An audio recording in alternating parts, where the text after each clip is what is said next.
Hello everyone. ये video बहुत ज़्यादा इंपॉर्टेंट रहने वाला है क्योंकि पेपर राइटिंग एक कला है और बहुत इंपॉर्टेंट है। आपके पास कितना भी नॉलेज हो, लेकिन अगर आप पेपर में उसको बराबर प्रेजेंट नहीं करेंगे तो आपको मार्क्स कैसे मिलेंगे। ये वीडियो रिलेवेंट है सीए इंटर और सीए फाइनल दोनों स्टूडेंट्स के लिए। इसमें बहुत सारी इंपॉर्टेंट छोटी छोटी बातें हम लोग डिस्कस करने वाले हैं। पहले 15 मिनट्स को कैसे यूज करना, एमसीयू कब सॉल्व करना, आंसर कैसे लिखना। मैंने खुद ने एक आंसर लिखा है ओन लैंग्वेज में और आपको बताने वाला हूं कि इस तरीके से आंसर को लिखना चाहिए। फिर एक बच्चे ने 95 स्कोर की ऑडिट में, उसकी जो सर्टिफाइड कॉपी है वो भी मैं आपको बताने वाला हूं। और बच्चे किस तरह की गलती करते हैं वो भी मैं आपको बताऊंगा। जो सर्टिफाइड कॉपी में बच्चों ने गलती की है वो भी आपको बताऊंगा। तो इसमें बहुत सारी इंपॉर्टेंट बात है। चलिए एक एक करके हम लोग शुरू करते हैं, इसको देखते हैं। देखिए, जो 15 मिनट है आपको 1:45 से 2 बजे के बीच में इसको अच्छे से यूज करना जरूरी है। इसमें देखिए, हमको बिल्कुल भी घबराना नहीं है, हड़बड़ाहट नहीं करनी है। ठीक है, 15 मिनट का हमारा एक प्लान है। हो सकता है वो प्लान 15 मिनट में ना हो करके थोड़ा समय 16 मिनट 18 मिनट लग जाए, इट इज एब्सोल्युटली फाइन। आपको डिस्क्रिप्टिव पेपर ही मिलता है ये 15 मिनट में, एमसीक्यू पेपर नहीं मिलता। एमसीक्यू पेपर आपको 2 बजे मिलेगा। ठीक है, आपका क्या जनरली आपका क्या प्लान पर्पस होना चाहिए ये 15 मिनट के लिए। ये 15 मिनट होते हैं पेपर के प्लानिंग के लिए। और मैं आपको बताऊं, अगर आपको पूरा पेपर अच्छे सॉल्व करना है, अच्छी स्पीड में करना है, स्पीड अगर आपको अच्छी चाहिए, सिर्फ राइटिंग फास्ट करना इससे स्पीड नहीं बनती। स्पीड आपकी फास्ट होती है क्लैरिटी ऑफ थॉट से। हमारा दोस्त है, जब वो पेपर लिखता था तो पूरा डेस्क हिलता था, इतना फास्ट वो पेपर लिखने की कोशिश करता था, फिर भी उसका जो पेपर है कभी कंप्लीट नहीं होता था। और हम शांति से लिखते थे, हमारा पेपर कंप्लीट होता था because of clarity of thought. वो ये करूं कि ये करूं, इसमें बहुत समय देता था। लिखना, कट करना, इसमें बहुत समय जाता था। तो ध्यान रखना, clarity of thought is extremely important. और ये 15 मिनट आपको क्लैरिटी ऑफ थॉट के लिए ही मिलते हैं। आपको क्वेश्चंस का ओवरव्यू करना है, ऊपर ऊपर से देखना है, बहुत इन डेप्थ नहीं जाना है। खास करके आखिरी 2 लाइनें पे आपको फोकस करना है कि क्वेश्चन पूछना क्या चाहता है। इंपॉर्टेंट चीज को अंडरलाइन करिए, मार्किंग करिए। अगर कोई नहीं बोले तो बोलना मैं मेरा पूरा नाम लिख दे रहा हूं पेन से क्वेश्चन पेपर पे, मैं नहीं करूंगा किसी को पास, प्लीज मुझे इतनी मार्किंग करने दीजिए, रिक्वेस्ट करिए। हमेशा लोग मान ही जाते हैं। आप उसको अंडरलाइन करिए, इंपॉर्टेंट चीज को मार्क करिए। ये अंडरलाइन और मार्किंग बहुत ज्यादा काम आती है, जरूर करिएगा। और हमारा ऑब्जेक्टिव ये है कि हम कैटेगराइज करें। वी कैटेगराइज कि ये कौन से क्वेश्चन ए कैटेगरी जो आपको बहुत अच्छे से आते हैं, आपके देखे हुए हैं, एकदम आपके टिप्स पे है, इसका आंसर क्या होना चाहिए। बी, आपको लगता है कि इसको आप बना सकते हो। और सी, आपको ऐसा लगता है कि नहीं ये तो अजीब सा दिख रहा है, कोशिश करनी पड़ेगी। ये एबीसी कैटेगराइजेशन बहुत ज्यादा इंपॉर्टेंट, बहुत जरूरी है। फिर आपके पास में आपको रैंकिंग करनी पड़ेगी, क्योंकि आपको किसी का ए आता है, किसी का ए और बी आता है, किसी का ए बी सी आता है, तो आपको बहुत केयरफुली रैंकिंग करनी पड़ेगी। एक ऑर्डर में लाना पड़ेगा कि मैं कौन सा क्वेश्चन पहले करूंगा, कौन सा क्वेश्चन बाद में करूंगा, एंड सो ऑन। इसमें 15 के जगह अगर 20 मिनट भी लगे तो चलेगा, लेकिन ये प्लानिंग फेज बहुत इंपॉर्टेंट है। इसमें जब क्लैरिटी मिलेगी तो जबरदस्त स्पीड आप पकड़ोगे, आगे कंफ्यूजन नहीं होगा। ठीक है, अब ये 15 मिनट 18 मिनट होने के बाद में आपको एमसीक्यू का पेपर भी मिलेगा। तो अब आप सोचेंगे कि क्या मुझे एमसीक्यू को सॉल्व करना चाहिए। अब इसमें एक्सट्रीमली आपको केयरफुल रहना है। देखिए, अगर आपको कुछ क्वेश्चन बहुत अच्छे से आते हैं, डिस्क्रिप्टिव के, एकदम उफान निकल रहा है, पॉइंट्स एकदम बाहर निकल रहे हैं, आप तड़प रहे हो लिखने के लिए, तो मैं बोलूंगा कि पहले आप 1-2 क्वेश्चन जो आपको बहुत अच्छे से आते हैं वो सॉल्व कर लीजिए। और अगर ऐसा नहीं है तो एमसीक्यू के पे जाइए। देखिए, एमसीक्यू में सबसे ज्यादा स्कोरिंग होती है, मोस्ट एफिशिएंट है। इसको लगभग 55 मिनट मैं बताने वाला हूं आगे, एमसीक्यू को कितना देना और एक 40-30 रूल बताऊंगा, उसमें कितना समय देना वो बताऊंगा, वो आप फॉलो करिए, आप बहुत अच्छी तरीके से पेपर को अटेम्प्ट कर पाएंगे। एमसीक्यूज में 55 मिनट आप देना है आपको, 55 मिनट्स, ठीक है, क्योंकि इसमें जो स्कोरिंग होगी, देखिए 30 में से 25, 28, 29 मार्क लाना पॉसिबल है एमसीक्यू में।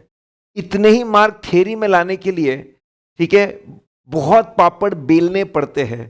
तो आप इसको डेफिनेटली 55 मिनट दीजिए, इट्स एब्सोल्युटली फाइन। इतना समय आपने दिया और इतना समय है अपने पास में। यहां पर भी आखिरी आखिरी की जो लाइन है उसको अच्छे से पढ़िए, ऑप्शंस को एलिमिनेट करने पे ज्यादा ध्यान दीजिए। ऑड एमसीक्यू कौन सा है, ऑड ऑप्शन कौन सा है, कौन से दो ऑप्शन एक जैसे, इस पे एलिमिनेशन पे आपको ज्यादा ध्यान देना है। तो या तो आप सबसे पहले एमसीक्यू सॉल्व करेंगे, या फिर एक दो जो बेहतरीन क्वेश्चन आपको आते बनते हैं वो लिखने के बाद आप एमसीक्यू को सॉल्व करेंगे। या तो पहले होगा, या तो एक दो क्वेश्चन के बाद होगा, बीच में होगा, आखिरी तो कभी नहीं होगा, कभी नहीं। It will be a blunder आखिरी में एमसीक्यू सॉल्व करना।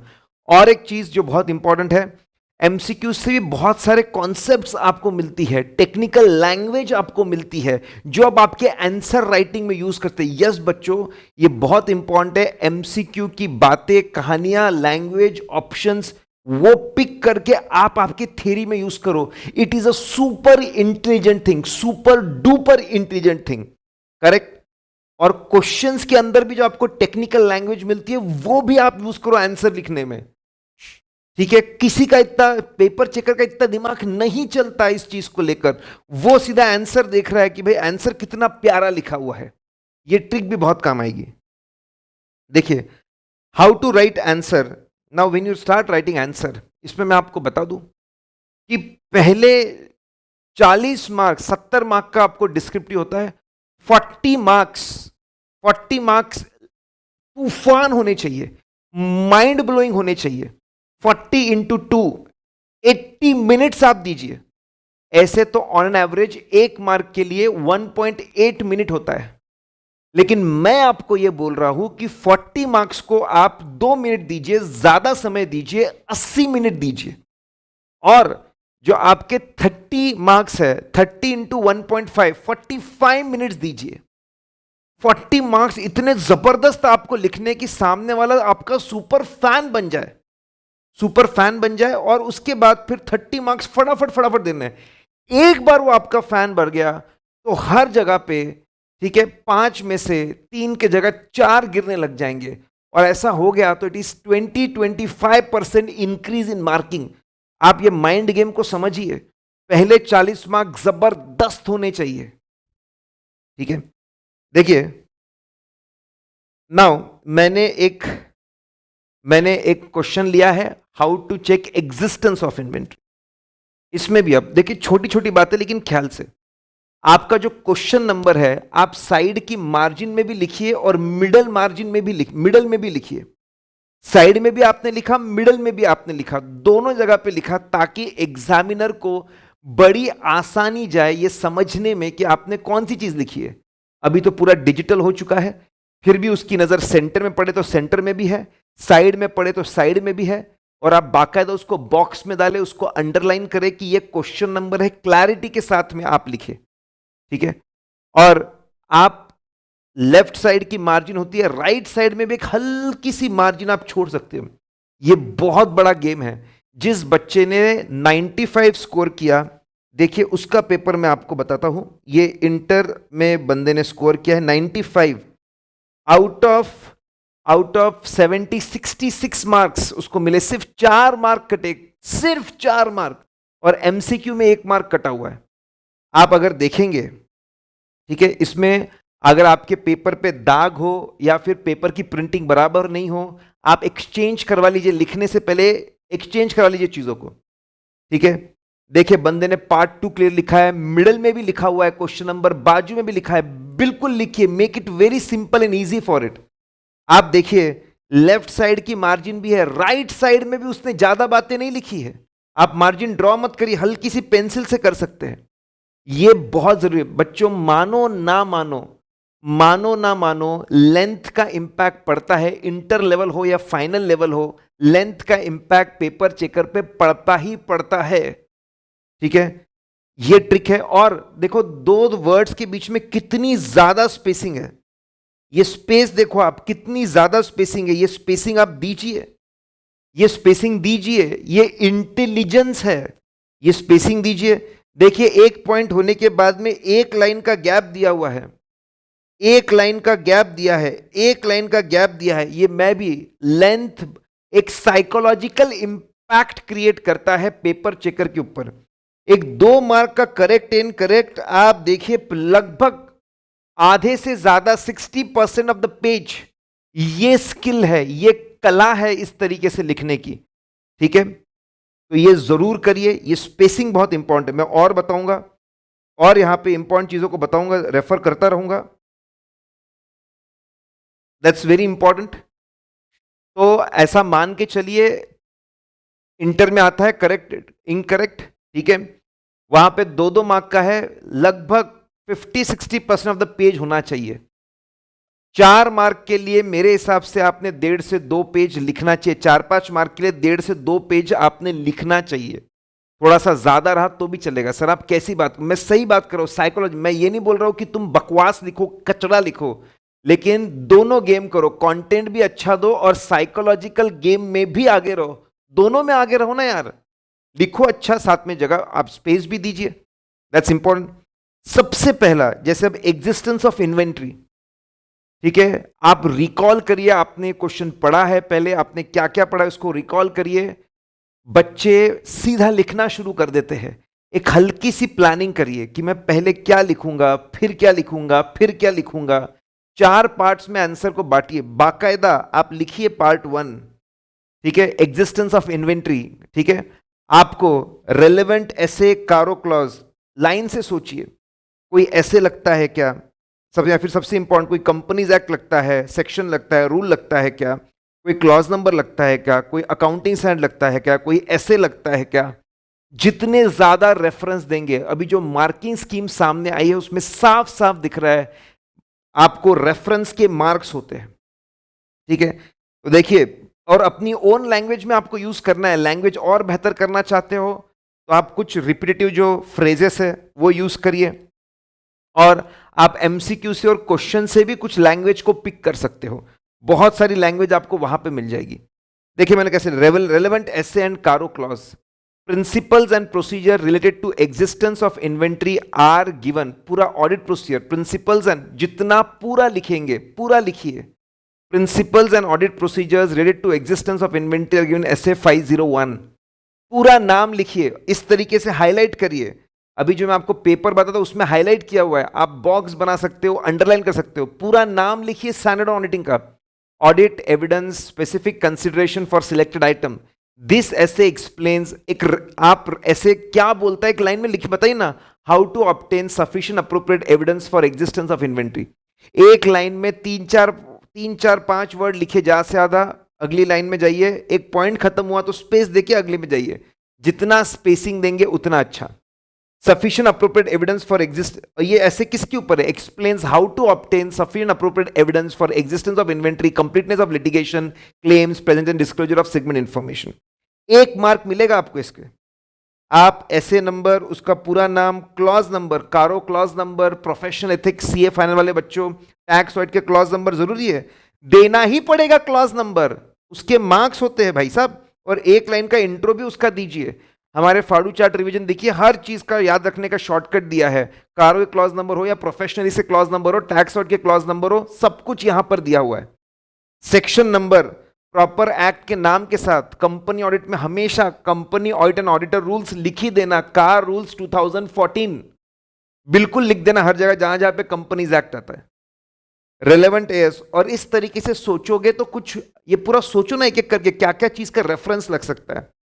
तो मैंने पहले ऐसे 501 का रेफरेंस दिया, अब इंस्टीट्यूट ने नहीं लिखा, लेकिन आपके पास नॉलेज आप ये भी लिखे, कारो paragraph number 3 clause number 2 is also relevant, कारो 2020 आप पूरा लिखिए, ठीक है। देखो मैं लिखा है, मैं फटाफट लिख के बताना चाहता था, CARO 2020 paragraph 3 clause 2 is also relevant to physical verification of inventory. Part 2, अब क्या रिक्वायरमेंट्स है इसको भी अंडरलाइन करके ऐसे 501 क्या बोलता है, ठीक है, वो भी आप बताइए।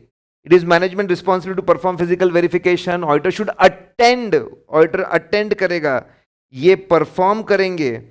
ठीक है, ये अंडरलाइन करिए इंपॉर्टेंट चीजों को. Unless impracticable, auditor should perform following steps. Please shortcut मत दिए. Step number 1, while attending physical verification auditor should evaluate management's instruction. देखिए पूरा स्टेप नंबर 1 में point A, point B, point C, point D, ये PDF भी मैं description में दे दूंगा, आप वहां से उसको एक्सेस कर सकते हो. फिर step number 2, physical verification attend करने के बाद क्या करना, रिकॉर्ड्स मैच करना. और कारों के बारे में भी जितना आप, लेंथ डेफिनेटली साइकोलॉजिकली मैटर करता है. ठीक है, सारे इंपॉर्टेंट पॉइंट्स, कुछ क्लॉज की अगर आपको सारे इंपॉर्टेंट चीजें आप कवर करिए, पूरी चीज उसमें एक्सप्लेन करिए एज इट इज. अगर आपको सेक्शन क्लॉज नंबर तो मस्ट है. क्लॉज एज इट इज अगर आपको याद नहीं होता, कारों का, प्रोफेशनल्स का, टैक्स ऑडिट का, एब्सोल्युटली फाइन. कुछ स्टैंडर्ड टर्मिनोलॉजीज है वो हमेशा लिखिए, जैसे प्रोफेशनल एथिक्स सीए फाइनल में है ही. ठीक है, CA will be deemed to be guilty of professional misconduct if he does so and so. ये स्टैंडर्ड वर्ड है, ऐसी स्टैंडर्ड चीजों को आप यूज करिए, स्टैंडर्ड फ्रेजेस आप यूज करिए. ठीक है, space, more space on sides between the words. आप जितनी ज्यादा स्पेस देंगे उतना अच्छा, वो मैंने आपको बताया. अंडरलाइन हाईलाइट करिए, दैट्स इंपॉर्टेंट. अगर आप चार्ट ड्रॉ कर सकते हैं तो बिल्कुल आप चार्ट ड्रॉ करिए. अकाउंटिंग एंट्रीज आप लिख सकते हैं, ग्राफ्स आप, लेकिन सिर्फ ग्राफ्स के आपको मार्क नहीं मिलेंगे, बी केयरफुल. ठीक है, आप सिंपल लैंग्वेज यूज करिए और पूरी बात लिखिए, आधा अधूरा मत लिखिए. देखिए मैं आपको बताता हूं कैसे बच्चे गड़बड़ करते हैं लिखने में. देखिए ये मैं एक एग्जांपल बता रहा हूं. एक बच्चे का पेपर आया था, स्टडिंग मिनट बुक लिखा हुआ है, कोई ऑथर वहां पे भी स्टडिंग मिनी बुक ऐसा लिखा हुआ था. देखिए चार्ट्स हमारे भी शॉर्ट में होते, लेकिन इंस्टीट्यूट में study minute book if any, partnership के ऑडिट की बात चल रही थी. पार्टनरशिप में मिनट बुक हो जरूरी नहीं है. मैं बोलना चाहता हूं कि आप वहां पे जाकर, देखिए एग्जैक्टली याद करना भी पॉसिबल नहीं है. मैं ये बोलना चाहता हूं वहां जाके शॉर्ट नोट बनाकर मत आइए, पूरा लिखिए. मिनट बुक है क्या, इफ एनी होगा तो पार्टनर्स ने क्या इंपॉर्टेंट डिसीजंस लिए हैं, important financial decisions affecting income, expense, asset, liability, उसको पढ़ो, समझो, उसको इंप्लीमेंट किया है क्या. प्लीज पूरा लिखिए, एक्सप्रेस करिए, फुल सेंटेंसेस में चीजों को लिखिए. बहुत सारे लोग सिर्फ शॉर्ट नोट बनाकर आ रहे हैं. ऐसे शॉर्ट नोट याद रखने के लिए बहुत जरूरी, इट इज मस्ट. ठीक है, लेकिन आप उसी को सिर्फ वैसा का वैसा लिखकर नहीं आ सकते, और आप पूरा रटकर एज इट इज भी नहीं लिख सकते. बीच का रास्ता आपको चुनना पड़ेगा. ठीक है, इनकम्प्लीट एक्सप्रेशन का प्रॉब्लम है बच्चों का कि भाई एक्सप्रेशन पूरा नहीं होता. फिर ऐसी एक सीए फाइनल का बच्चा है, उसने लिखा, क्या लिखा है, as per clause 3 of part 2 of second schedule clearly mention that chartered accountant will be held guilty of professional misconduct if he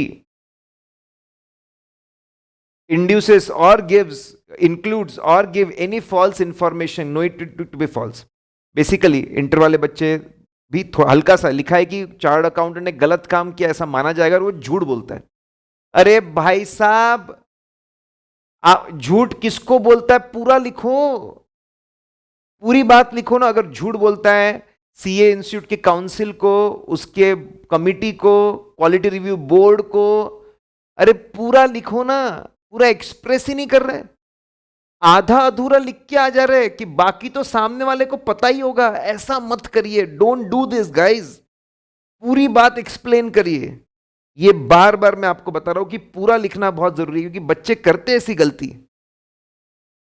3 mark मिलेंगे इसके आपको, मैंने आपको पहले ही बता दिया. लगभग 80 मिनट आप, 40 मार्क्स आप बहुत अच्छे से, 40 मिनट्स आप, 40 मार्क्स आप बहुत ज्यादा अच्छे से लिखोगे. ठीक है, 80 मिनट्स वहां चले गए. 30 मार्क आप बहुत फास्ट लिखोगे, जितना फास्ट लिख सकते हो, क्योंकि ऐसे भी उसमें स्कोर कम होने वाला था. बस उसमें जितने पॉइंट्स आपको आते फटाफट, लेकिन आपका इंप्रेशन बन चुका है. 55 मिनट्स आपके एमसीक्यू, 180 मिनट का हिसाब पूरा बन जाता है. क्लैरिटी ऑफ थॉट, आंसर लिखने से पहले एक रफ वहीं पे आप लिखिए कि अब मैं कौन से बातें लिखना चाहता हूं. मैं बता रहा हूं आपकी राइटिंग स्पीड जबरदस्त इंप्रूव हो जाएगी. 4-5 लाइन है, छोड़ दीजिए, नेक्स्ट पेज पे शुरू करिए. आखिरी के 4-5 लाइन को यूज करने के लिए मत जाइए.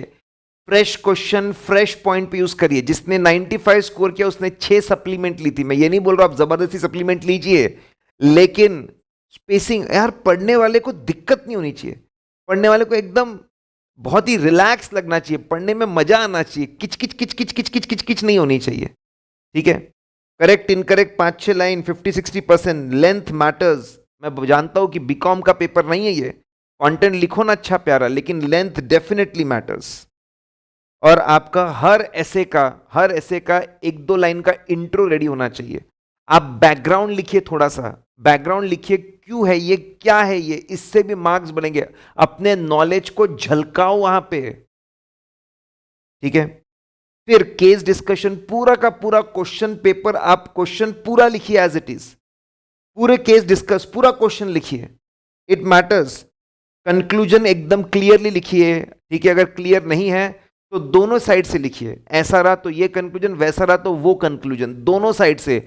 ऑल्टरनेटिव कोई अगर आंसर है आपके हाथ में तो उसका हिंट दे दीजिए कि ऑल्टरनेटिवली ये क्लॉज ये ऐसे लगा करके ऐसा भी आंसर दिया जा सकता है। अपना नॉलेज बताइए। सेंटेंसेस को छोटा रखिए। राइटिंग स्पीड बढ़ाने के लिए आपके पास में जो